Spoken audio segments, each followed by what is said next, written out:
ये और ये समझेंगे कि आपके लिए खबरों वाले शेयर कौन से हैं। और इसके अलावा चूंकि टीसीएस के नतीजे आए हैं, नतीजे अच्छे आए हैं, क्या हाइलाइट्स रही मेजर और क्या अच्छा हुआ है नतीजों में, जरा ये समझते हमारी सहयोगी अनीशा जुड़ गई हैं। अनीशा बताइए, टीसीएस के नतीजे किस तरह के नंबर्स आपको लग रहे हैं टीसीएस के? जी हाँ, टीसीएस के नतीजों की बात करें तो काफ़ी अच्छे नंबर आए हैं कंपनी के। जो टॉप लाइन है वो इन लाइन है एक्सपेक्टेशन से। 1.1% का कांस्टेंट करेंसी ग्रोथ आया है and even dollar revenue and rupee revenue compare करेंगे तो इन लाइन से स्लाइटली लोअर है। बट जो बिग सरप्राइज आया है नंबर में वो है मार्जिन पिक्चर, बिकॉज मार्जिन आया है 26%। स्ट्रीट मान के चल रहा था कि 25.2 से 25.3% के आसपास मार्जिन आएगा, तो एक बड़ा बीट आया है मार्जिन में। इसके चलते प्रॉफिटेबिलिटी भी हमारी उम्मीदों से बेहतर है। प्रॉफिट फिगर आया 12,400 करोड़, जबकि हम जस्ट अराउंड 11,980 करोड़ मान के चल रहे थे। जो सेकंड बिग सरप्राइज आया है वो अर्निंग्स में, वो है डील विन का नंबर।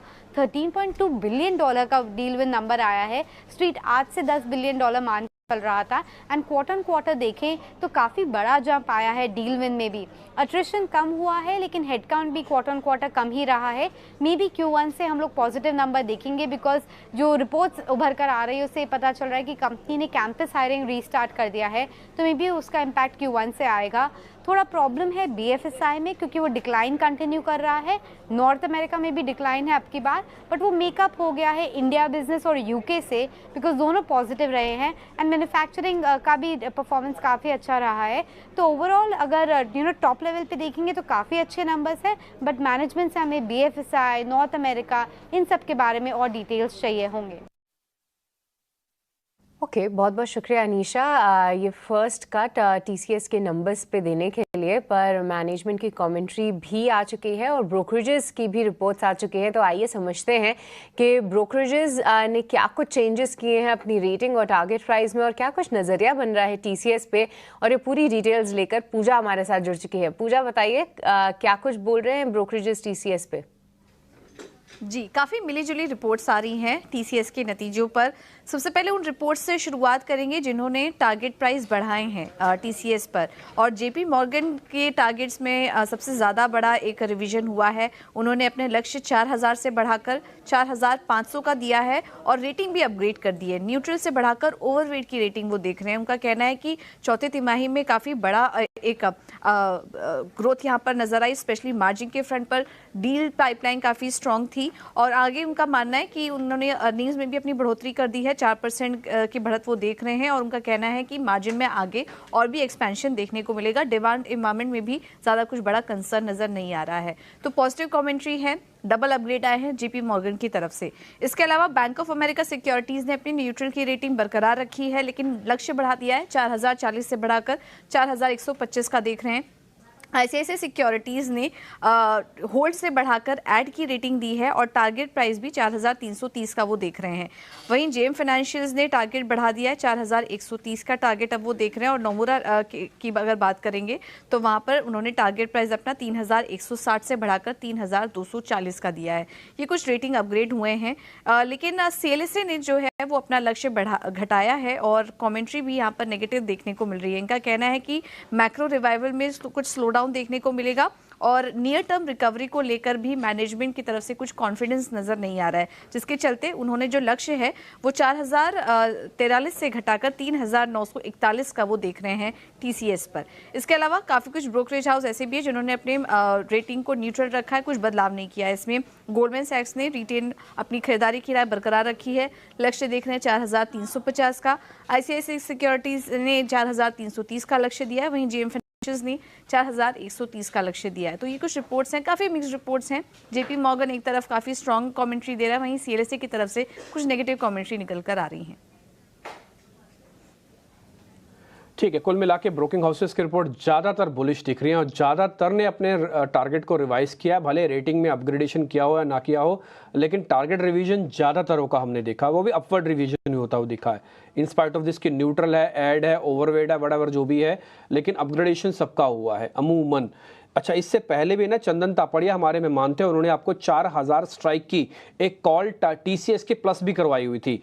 मैं आपको रेट भी याद दिलवा देता हूँ, अगर आप भूल गए होंगे, आपके टर्मिनल पे लिखे हुए होंगे। 75 रुपये पे हमने कहा था उसको लेना है, 40 रुपये का स्टॉप लॉस लगाना है और 140 का आपका टारगेट था। हालांकि ये जो कॉल है, जो मैं 4000 की स्ट्राइक की आपको बता रहा हूँ, ये बंद हुई है 95 पे। आपकी स्क्रीन पर आप देख रहे होंगे, क्योंकि 0-0 हो जाती है बाद में कॉल्स, तो 95 का एलटीपी प्राइस आपको दिख रहा होगा कॉर्नर में। ये आज अगर बढ़िया सब कुछ रहा, टीसीएस गैप के साथ खुला, तो ये टारगेट अचीव करेगा 140 की कॉल का। ठीक है, 140 का उसका जो टारगेट है। तो इससे पहले आपको बहुत बधाई अगर आपने टीसीएस की कॉल ली हुई है। इसलिए कहते हैं इस कार्यक्रम का बहुत गंभीरता से देखें, अच्छे से देखें और नोट करते जाएं। हम कोशिश करते वैसे ही ट्रेड आपके सामने रखें जिसका इंपैक्ट जल्दी आए, स्विंग के तौर पर आए और ज़्यादा इंटेलिजेंटली फैक्चुअल डाटा के साथ उसको क्लियर कर देते हैं। ठीक जी, अब गौरांग शाह हमारे साथ हैं। गौरांग सर, बहुत बहुत शुक्रिया, first of all thank you very much. पहले तो मैं ओवरऑल ईरान वाला मैटर आपसे पता करता, लेकिन उसको थोड़ा पीछे छोड़ देता हूँ। मैं पहले आपसे टीसीएस के बारे में पता कर लेता हूँ।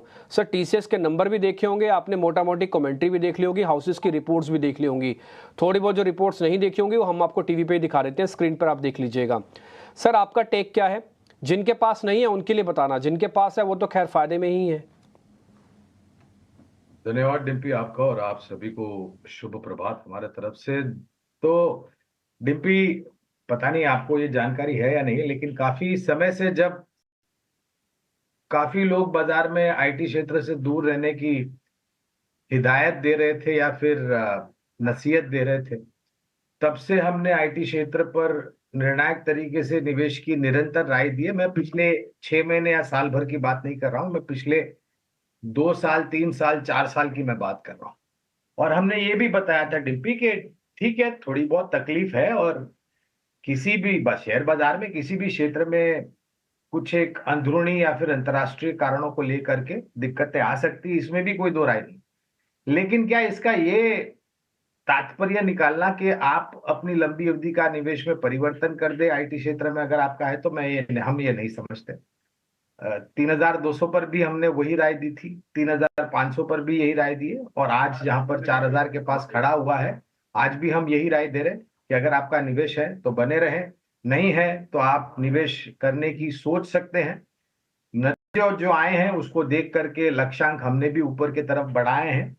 लेकिन एक बात मैं स्पष्ट रूप से कहना चाहूंगा डिम्पी के आज के तारीख में जिस तरीके से साइबर अटैक्स, साइबर क्राइम्स हो रहे हैं, उसको सुरक्षित करने के लिए चाहे वो छोटी, मझौली, बड़ी, अंतरराष्ट्रीय कंपनी हो, इन सभी को आईटी क्षेत्र की सेवाओं का उपयोग करना पड़ेगा अपने आईटी पर्यावरण को सुरक्षित रखने के लिए। और ये सिर्फ 1 साल या 2 साल की मैं बात नहीं कर रहा, ये मैं निरंतर प्रयास कर रहा हूं। जैसे जैसे ऑटोमेशन होगा, जैसे जैसे टेक्नोलॉजी एडवांस होगी,